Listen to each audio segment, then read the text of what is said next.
Well, well, well, what do we have here? Just another love story gone wrong, I guess. So sit back, relax, while I tell you the grim tale of the tragedy of these two young freaks from the hydro power plant in Fremont, Ohio. I've got photographs, pictures, and everything you can imagine to tell the tale here. From the time that this one was born, she was a curious thing to say the least. You see, she had this thing with the woods out back. She had remembered the great tales of the infested woods and the rotting river rebels that lived out there.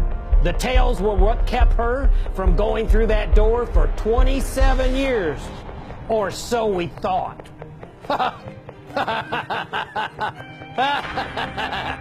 You see, the family, we warned her of the dangers that lie deep in those infested woods. A danger that she couldn't seem to understand and she wasn't frightened of. Not at all. A danger that she felt compelled to know even more. How did this happen? Well, one day, she decided to venture further than she had ever done before. And boy, was she in for the shock of her life.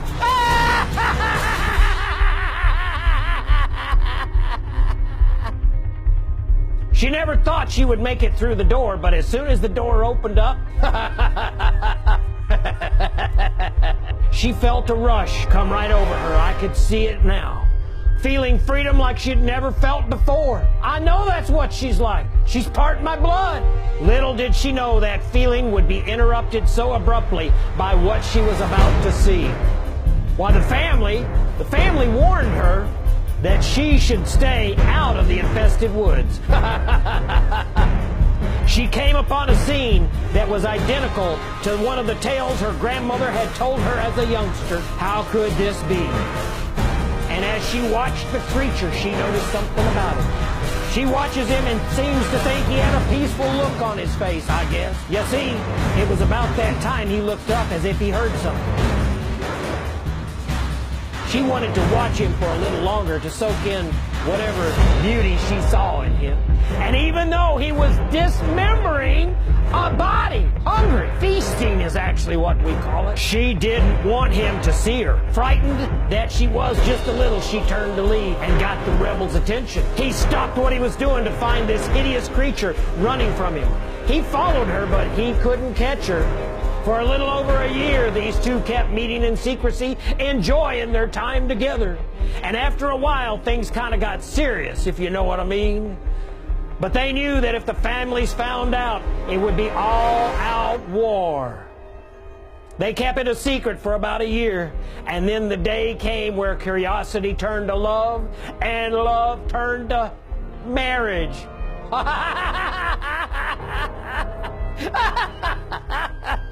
You see, folks, sometimes even love isn't enough to survive. The hydro-apocalypse families decided that this marriage, this gathering of two people would never work. That's right, no talking during a ceremony or the fighting.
So, before we go further, and before you go any further, you need to tell me which side of the church you would have sat on.